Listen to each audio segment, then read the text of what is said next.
bonjour. Quel plaisir d'être parmi vous aujourd'hui. C'est un domaine très passionnant en fait, la réalité virtuelle. Et je viens aujourd'hui pour vous parler de la position des expériences immersives en Afrique. Mais avant tout ça, je vais me présenter.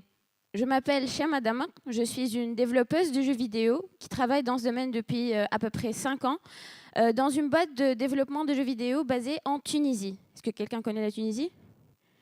Non? Oui. En fait, la Tunisie, c'est un pays du nord de l'Afrique. Et qui dit Afrique pense principalement à la savane, aux animaux, les éléphants, etc. Et c'est la réalité, en fait. Mais ce n'est pas la seule réalité. Puisqu'il y a aussi la réalité virtuelle, comme vous le voyez ici. C'est un Maasai qui essaie la réalité virtuelle avec la Samsung Gear VR. Et ce n'est pas le seul. Il n'est pas le seul. En Afrique, on a accès à cette technologie, mais quand on fait des recherches, on ne trouve pas l'Afrique. On trouve l'Europe, on trouve l'Asie, on trouve le nord de l'Amérique, l'Amérique tout entière, mais on ne trouve pas l'Afrique. Pourquoi? Avant tout, petite question, géographie. Qui d'entre vous sait combien il y a de pays en Afrique? Quelqu'un? Il y en a 55. Il y a 55 États reconnus.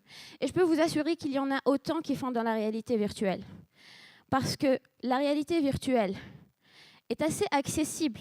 Il suffit d'avoir un ordinateur, un téléphone, une cardboard et plein d'idées. Soit à peu près 1 000 € d'investissement. Ce qui n'est pas peu en Afrique, puisque c'est à peu près le salaire d'un ministre. Juste pour vous donner un point de comparaison. Mais c'est un investissement accessible. Alors, pourquoi ne sommes-nous pas prêts? Avant tout, je vais commencer par vous présenter Digital Mania et je vais la prendre comme exemple, parce que j'y travaille. Nous sommes une boîte qui a été fondée en 2011 en Tunisie. Nous faisons principalement des jeux comme service pour pouvoir faire nos propres produits, comme par exemple ici Bagra, je vous en parlerai tout à l'heure. Et depuis quelques années, nous faisons dans les expériences virtuelles. Nous avons commencé en 2014. Nous avons commencé par développer avec la DK2 d'Oculus Rift. Et après plusieurs tests, plusieurs tutoriels, nous sommes arrivés à faire une expérience qui s'appelle Beat the Beats. Beat the Beats étant une expérience immersive où le joueur pouvait voir la musique en même temps qu'il l'entendait. C'est un jeu qu'on a déployé dans un festival de musique électronique, qui est les dunes électroniques qui se passent au désert, au même site où s'est passé Star Wars. Après, nous avions voulu avoir l'Oculus Rift commercialisé en pre-order, mais nous n'avions pas pu, pas par manque de moyens, mais par manque d'accessibilité, parce que nous devions aussi, comme pour l'Oculus Rift, nous déplacer nous-mêmes pour aller la voir. Nous avons donc continué à développer sur d'autres casques comme la Gear VR en parallèle avec l'Oculus Rift. Et nous avons fait plusieurs jeux et expériences avec, comme par exemple un teaser de Bagra. Je vous en ai parlé tout à l'heure. Bagra the Game, Bagra, je ne sais pas si vous savez, mais ça veut dire vache en tunisien. C'est un jeu, je vous laisse voir.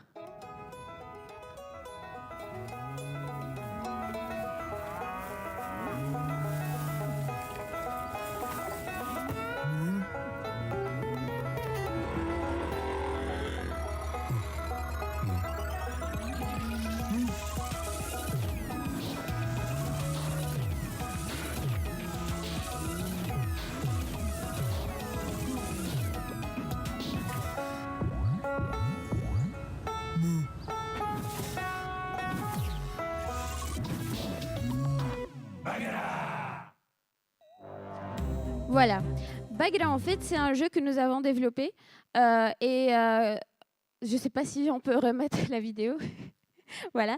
Bagra, c'est un jeu que nous avons développé et où on a un field avec 100 vaches. On commence avec 100 vaches et on peut aller prendre les vaches, piquer les vaches des autres pour avoir le plus de vaches possible à une date précise pour justement gagner une vraie vache. Oui, une vraie vache, comme celle-là que vous voyez ici. Ça, c'est Pamela. C'est une vache que nous avions dans nos headquarters. En fait, ça faisait partie de la stratégie de communication que nous avions utilisée. On a fait parler de nous partout dans le monde. On a fait gagner 2 vaches en Tunisie pour l'instant. Et nous sommes en train de travailler sur le next step qui est l'internationalisation de Bagra. Tout ça pour vous dire que nous avions fait aussi le teaser en 360 pour justement faire la promotion de notre jeu. Voilà donc. Nous avons continué à développer sur les réalités virtuelles, sur l'Oculus Rift et sur d'autres casques, parce que nous nous sommes rendus compte que le joueur tunisien aimait ça. Il aimait bien trouver des expériences dans des centres commerciaux ou dans des festivals de musique, comme par exemple Coca-Cola Box of Feelings. Ceci est une box. C'est une box de sensations. C'est une idée faite par Macan Tunisie et développée par Digital Mania avec une boîte de production Bani Bani qui a fait qui a filmé en 360 plusieurs expériences, comme par exemple des expériences à moto, des expériences en deltaplane, des expériences dans le désert, etc. Et donc, la révolution avec la Box of Feelings, c'était d'avoir une box où on pouvait vivre l'expérience qu'on voyait. La plateforme bougeait, on pouvait ressentir la chaleur, le froid. Il y avait de l'eau quand on s'approchait de la plage. Et nous avons fait le déploiement de la Box of Feelings partout en Tunisie.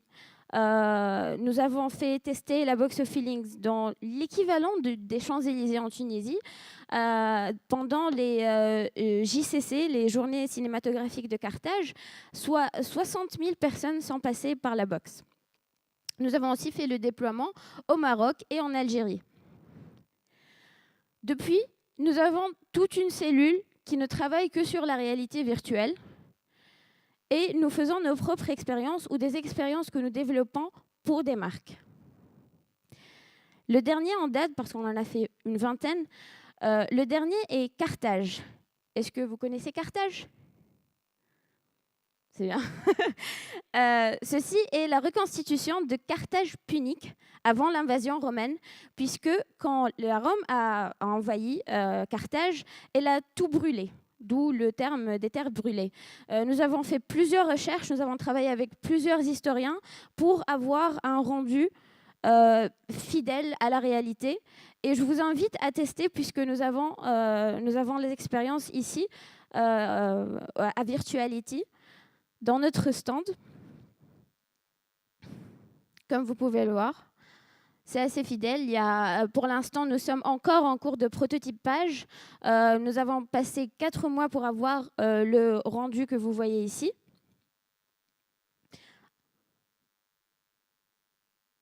Mais nous ne sommes pas les seuls, puisque je viens pour parler de l'Afrique. Je vais vous parler aussi de plusieurs autres boîtes. Il y a par exemple ici Afro Cyberpunk Interactive qui fait des courts-métrages comme par exemple Pandora, qui est un court-métrage 360 qui a été réalisé à Accra au Ghana. Il y a aussi Black Rhino VR que vous pouvez trouver au Kenya qui a fait plein de productions en 360 qui cherchent à avoir le plus à montrer les expériences et la culture africaine, à les rendre accessibles à tout le monde grâce à la réalité virtuelle. Vous pouvez trouver sur YouTube. Mais depuis tout à l'heure, je ne parle que de production. Je ne parle pas de consommation. Et ce, pour quelques raisons toutes simples. Premièrement, la monnaie, l'argent. Notre monnaie est locale. Nous ne pouvons donc pas avoir le matériel qu'on veut sans nous déplacer nous-mêmes ou sans payer le prix fort qui est un peu plus que la valeur initiale. Les idées aussi, puisque dans certains pays, il y a encore un problème dans le copywriting des jeux vidéo. L'électricité, des fois. Certains pays peuvent avoir des coupures de courant allant de 8 à 12 heures par jour. Mais aussi certains autres soucis. Nous avons parlé, pour faire cette présentation, nous avons parlé à d'autres boîtes dans d'autres pays.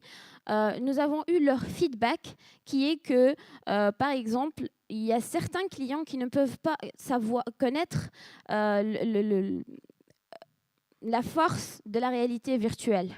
Ils ne sont pas encore au courant de toute l'étendue de la technologie. Ça peut poser un problème. Il y a aussi les problèmes administratifs. Exemple, nous, par exemple en Tunisie, nous ne sommes pas reconnus par Facebook ou par Google. Nous ne pouvons donc pas avoir d'application avec des in-app purchases. Nous devons donc trouver d'autres solutions et nous sommes très créatifs à trouver des solutions. C'est pour ça que nous ne sommes pas les seuls en Afrique. Il y en a plein, que ce soit en Tunisie, en Égypte, au Maroc, au Kenya, au Ghana, en Afrique du Sud. Il y en a partout des studios. Je viens donc aujourd'hui vous proposer une initiative dont on a discuté avec notre équipe, qui est de faire un site pour plus de visibilité, un site qui s'appellerait VR in Africa, qui sera en ligne aujourd'hui à 6h de l'après-midi, à 18h, où on pourra recenser toutes les forces de la réalité virtuelle en Afrique, tous les acteurs, pour justement avoir plus de visibilité tous ensemble. Merci.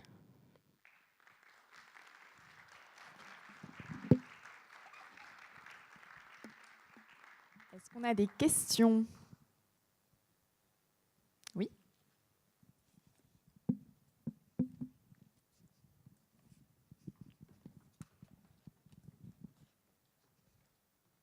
Can I make it in English because my French is not good enough? What is the situation of the African diaspora in other countries here in Europe? Do you have collaboration with them? Yes, we have some collaborations with some people from Europe.